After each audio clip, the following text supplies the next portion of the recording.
Okay, cardiovascular assessment. Once again, you are going to need to find a guinea pig. You're going to need someone who will allow you to do a cardiac assessment on them. On your checklist, include who are you doing your assessment on and their approximate age.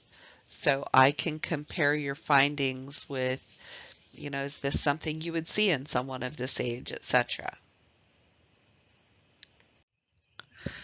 Okay, so first of all, let's look at the body systems. We've got the chest, heart, and lungs. Is the chest symmetrical? Are their shoulders at equal height? Do you see that lordosis, kyphosis, or scoliosis? The kyphosis is going to be where they have that kind of the hunchback. Lordosis is they have the abnormal curve towards the belly of the spine. And scoliosis means that you're looking at their spine and instead of being straight, it's going to go off to one side or the other. Do they have any signs of dyspnea? Do you note a point of maximal impulse, which is the PMI? In other words, where do you hear it the loudest? Are their heart sounds normal, such as S1 and S2? And that's all I am asking you to listen for. And that's going to be your lub-dub, lub-dub, lub-dub sound. And is the apical pulse rate normal? Is it within the normal appropriate values? So how do we inspect the spine? First of all, you need to get behind the client and inspect them from the rear to see if the spine curves to one side or the other. Then you need to look at it from the side to see if it has that abnormal inward curvature or the abnormal outward curvature. So once again, to auscultate heart sounds, it's best used if you put the stethoscope up against the skin rather than trying to listen through any type of cloth. You're listening for those abnormal sounds or adventitious lung sounds. If you're listening for the heart sounds, S1 will be heard loudest at the apex of the heart, and S2 will be softer in the mitral, softer in the mitral area. Let me back up. The S2 will be softer at the apex of the heart. You can hear it more loudly over the aorta. So these are the different places that you can auscultate the heart. We have the aortic, pulmonic, tricuspid, and mitral areas. And I know it seems a little unusual. We always think of the heart as being on the left side of the chest, but it actually extends partway on the right side of the chest and then goes downward towards the left. So mitral area is the apex of the heart, and I'm sorry, I told you that that would be the top part of the heart, and my apologies for confusing you. It is going to be the lower portion of the heart, and the aortic area is going to be on the right side of the heart, or right side of the chest.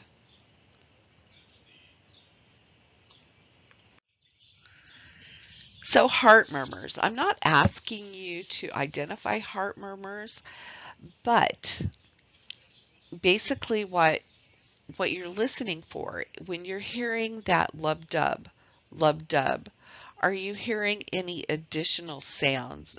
Uh, it might be a lub sh duh, lub sh duh. Uh, Basically, it's a sound that there's turbulent blood flow in the vascular system, and it can mean that there is some issue going on in the heart. Maybe the valves are not closing correctly. There might be something else going on too. I'm not asking you to be able to tell me what type of murmur it is, etc. Uh, just if you hear a murmur, that's kind of what it will sound like.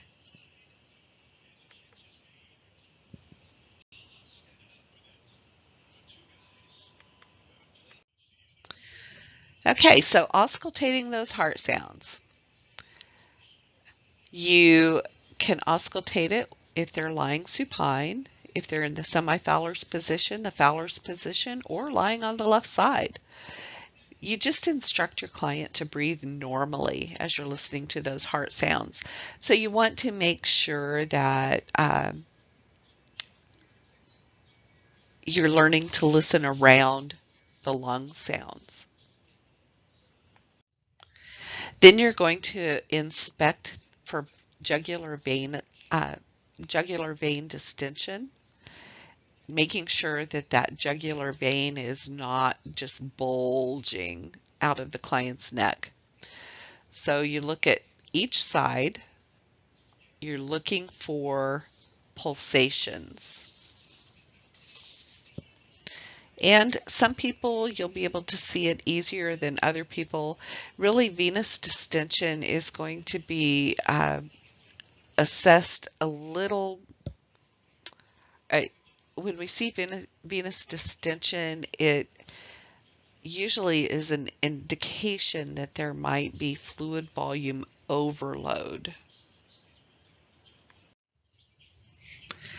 You also need to inspect the lymph node sites. There are several different areas that you need to palpate.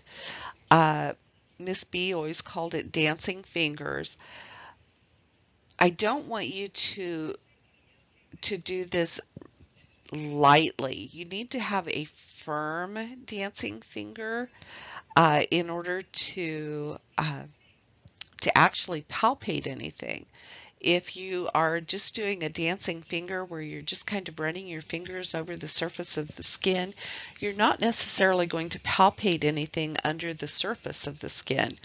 So make sure that you're using a little firmness in your palpation, but not firm enough that you're actually causing pain.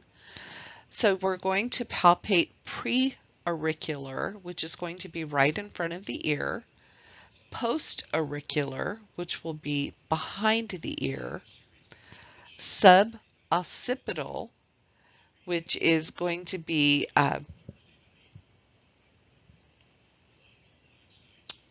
oh goodness, is going to be behind the neck. Tonsillar is going to be below the mastoid process, and it's going to be just basically right below the ear. Submandibular will be along the actual jawline. Submental is going to be closer to the chin. Then we have superficial cervical.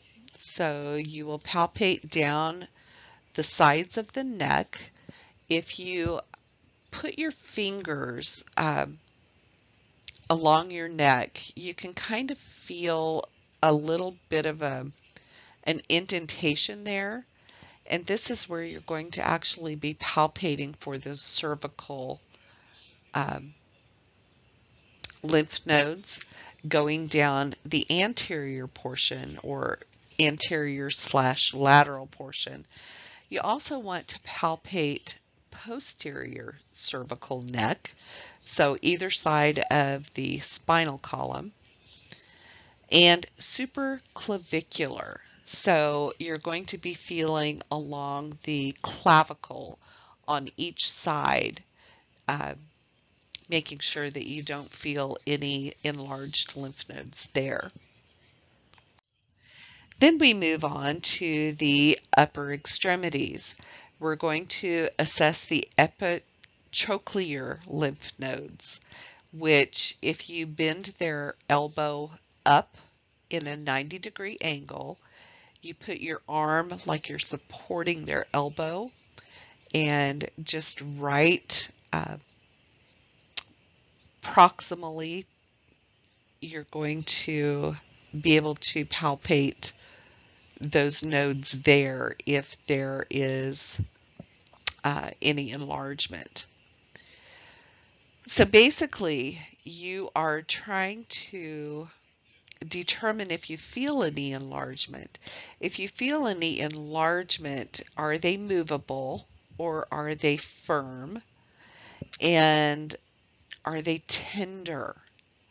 If you feel any enlargement whatsoever, you need to put the approximate size, so 1 centimeter, 2 centimeters, 0.5 centimeters. Is it movable or is it tender? If we have enlarged lymph nodes, this can indicate possibility of infection. Okay, so we're looking at our case study that we normally look at. We have a 54-year-old woman that's admitted to the unit with a myocardial infarction 3 days ago. She's alert, oriented, gives a reliable history. She's been experiencing headaches and worsening and burning chest pains that she first thought was indigestion, but it was accompanied with left arm numbness and dyspnea on exertion.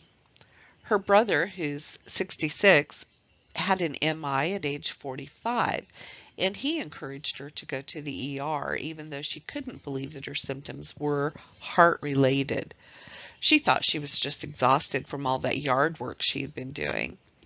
She does have a history of cervical strain from a motor vehicle accident, and she thought this might be acting up and causing that left arm numbness. She's divorced and has a 25-year-old daughter that lives on her own. This client is working as a high school teacher, and she sells cosmetics part-time to make ends meet. She admits that she does not eat well. She does have a lot of fast food and frozen dinners because she eats alone most of the time. She's moderately obese, knows she has a high cholesterol level, but thought she could manage it by diet and fish oil capsules. She has not had a physical exam in 3 years because she's just too busy.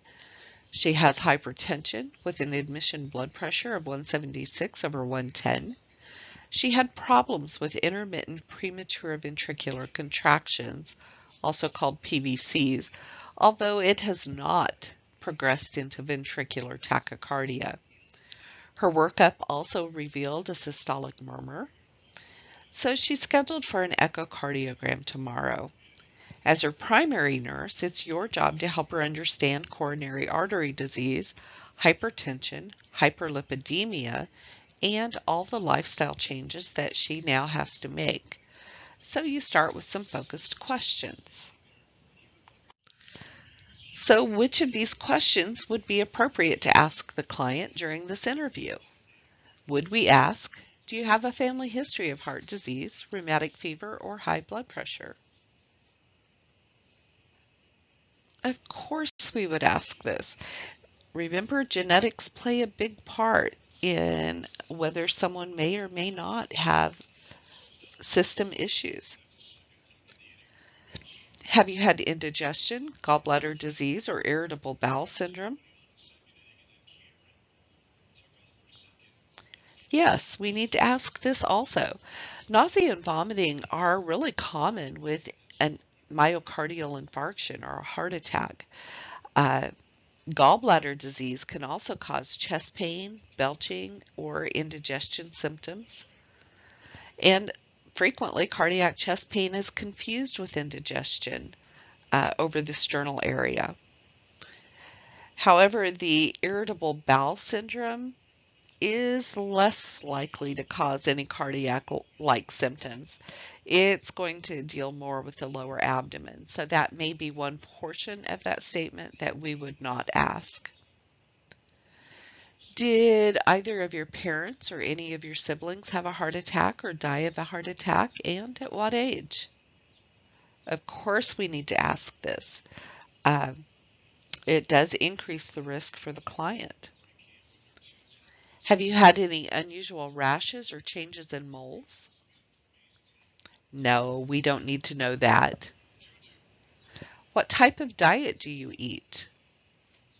Yes, we need to know what kind of diet they eat. If it's high fat or a high sodium, we know this increases the risk for cardiovascular disease and or hypertension. Have you taken any medications for these symptoms? Yes, we always need to know what the medications are. And did they get any relief from it?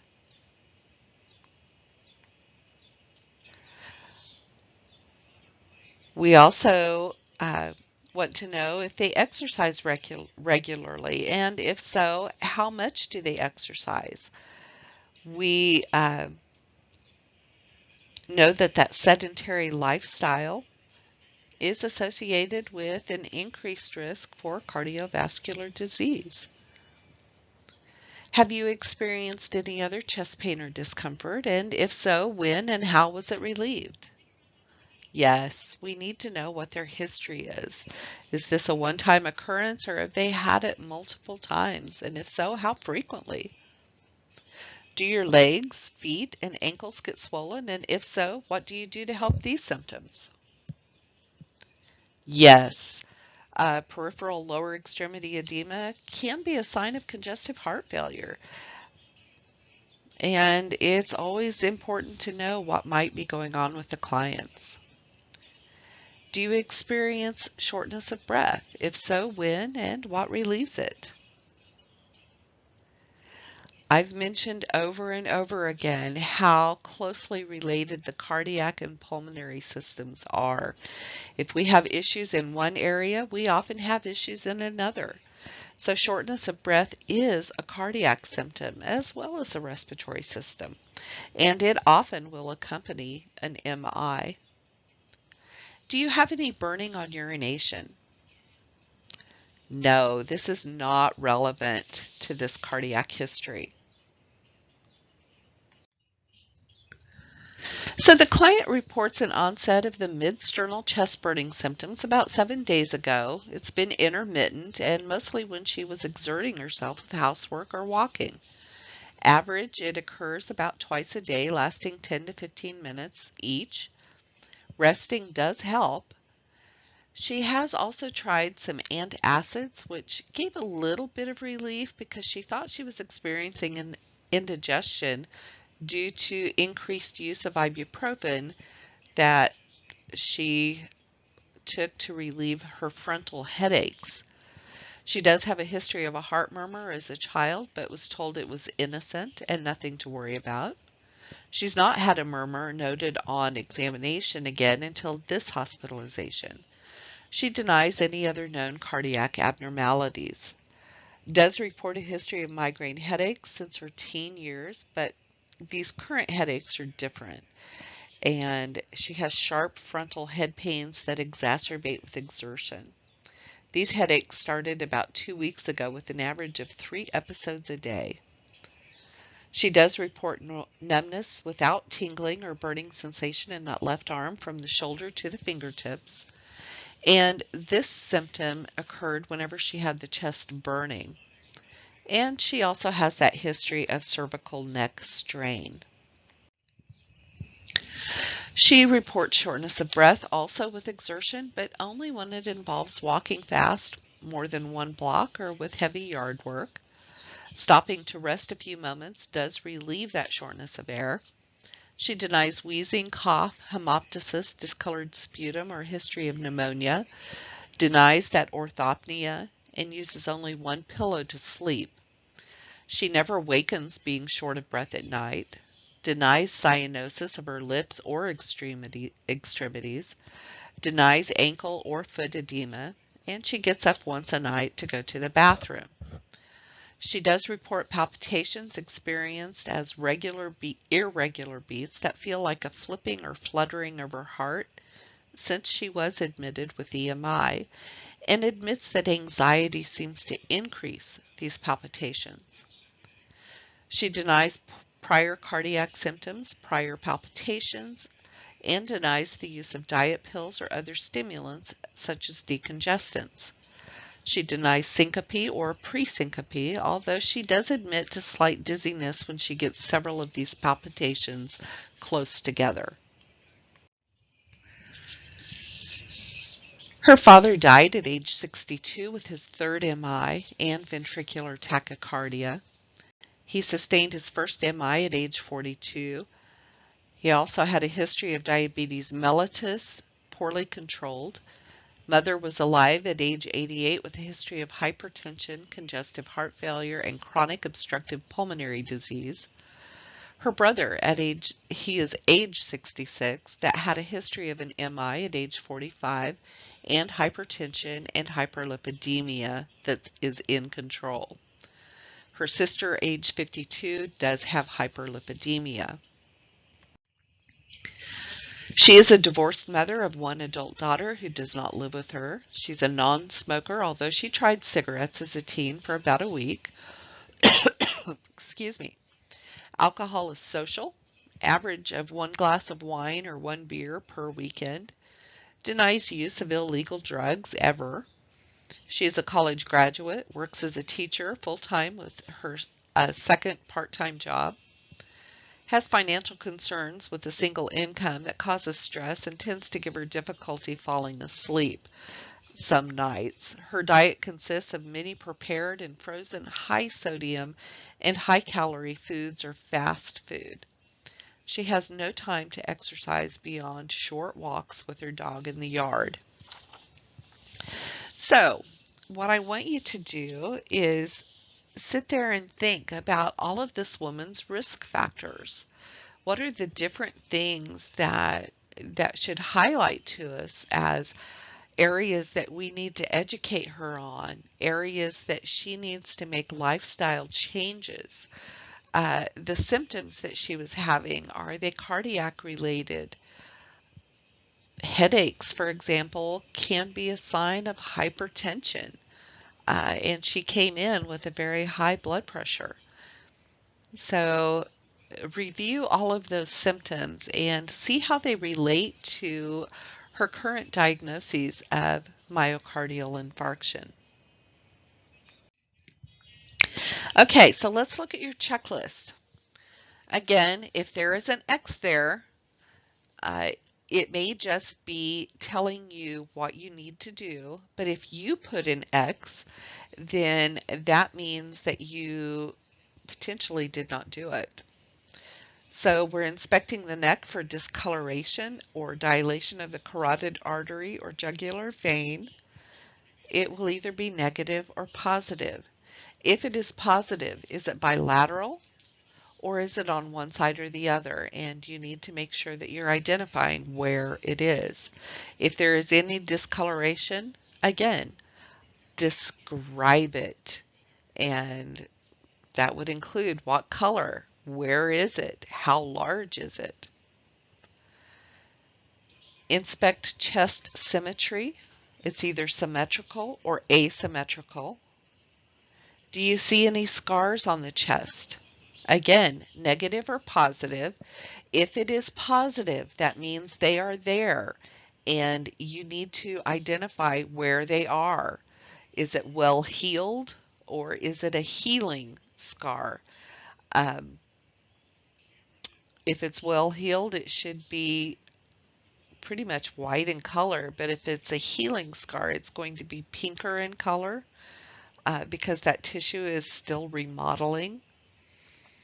But look, once again, describe the location, the length, and potentially what is the scar from? Is it from a surgery or an injury, etc.?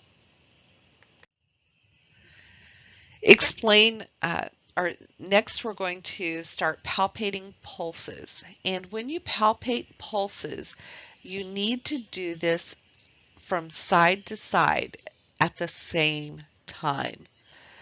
You're going to assess the temporal pulse, which is going to be located kind of in that soft spot on the side of the head, lateral to the eyebrows.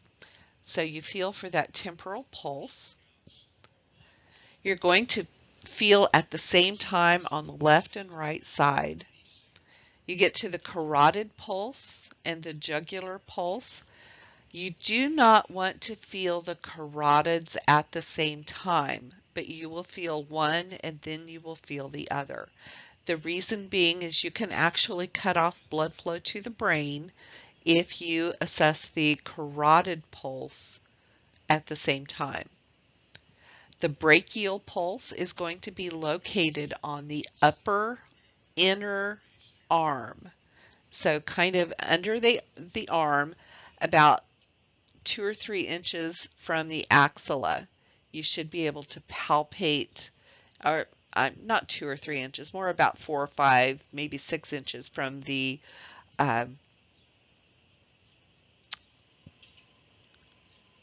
armpit, from the axilla. Again, try and palpate these at the same time. Then you're going to feel the ulnar pulse. Remember which bone is ulnar, which bone is radius. The ulna is where you have your wrist bone, so it's going to be on the outside. The radial artery will be the inner wrist. You need to palpate the femoral pulses, the popliteal pulses, which are going to be located behind the knee. These are often a little difficult to palpate, but I want you to give it your best shot. Then you're going to palpate the posterior tibialis pulse. This is located inside the ankle, on the interior ankle. So where the ankles rub together, and then you're going to go right behind in that soft spot between the ankle bone and the Achilles tendon. Again, don't go on the outside of the ankle, it's on the inner ankle. And then you need the pedal pulses. If you take the client's socks off, which you need to do, because you're also going to be doing capillary refills on all toes, the pedal pulses are going to be found by looking at that metatarsal delineation.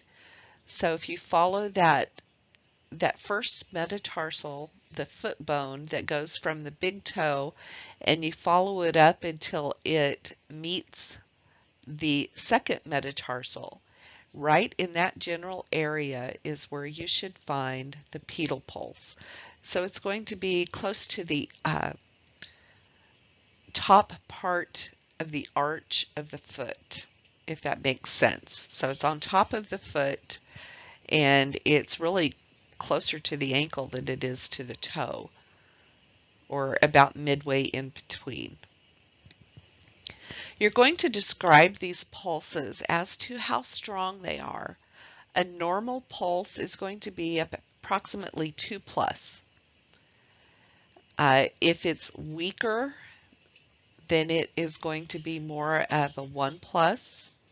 We don't want it to be absent. If it's absent, then that indicates some significant circulatory issues. But most of them should be 2+. So it's going to be positive, and it will be 2+, or you can put 2+ bilaterally. Then you need to address the cap refill, once again, of all 10 fingers and all 10 toes, providing they have that many, and it should be less than 3 seconds. So fingers, less than 3 seconds, toes, less than 3 seconds. or you put the amount of time it takes for that color to return to pink.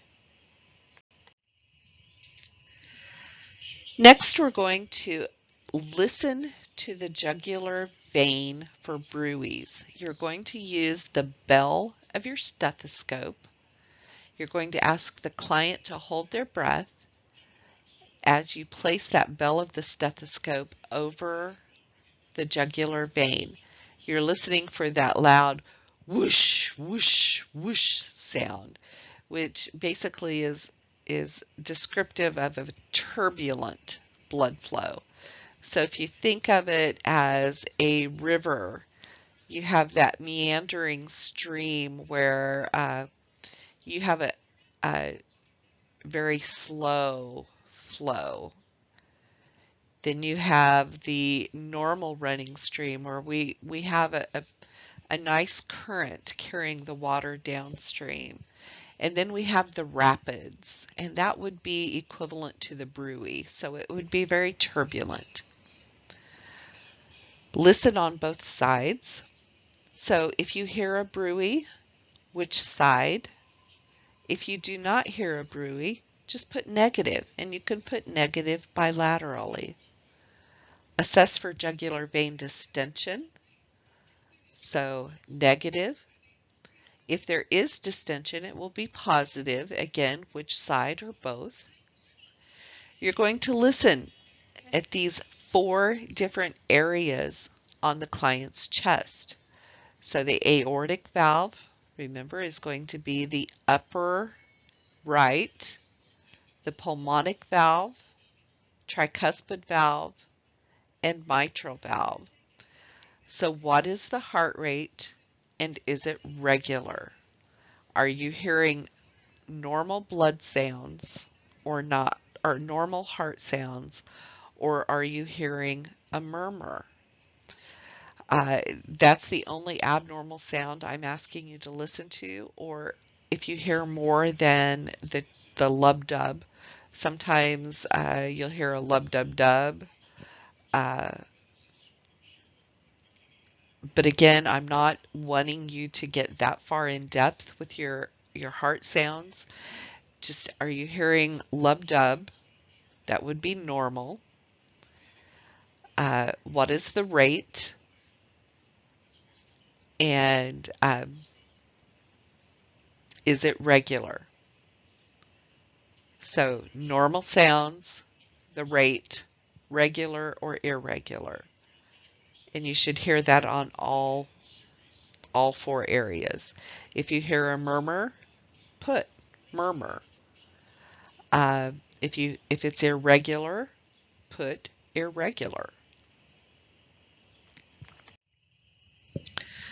Then we need to assess all of those lymph nodes.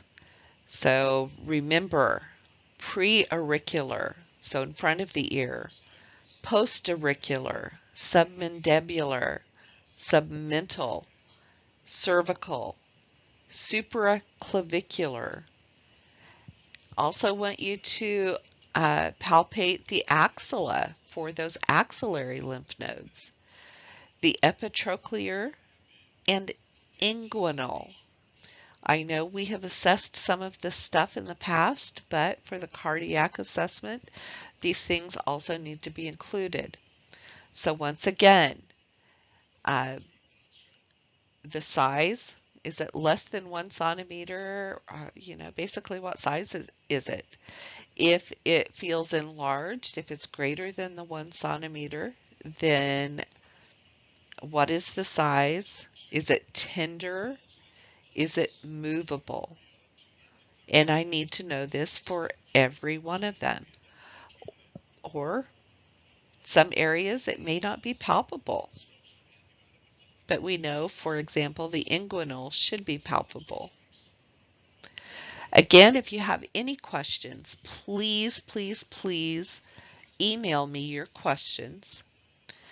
And make sure that you put the client's name and approximate age on your checklist. What is their relationship to you? My mother, Ellen. age 75. Uh, Again, that kind of lets me know, is this typical of someone of this age?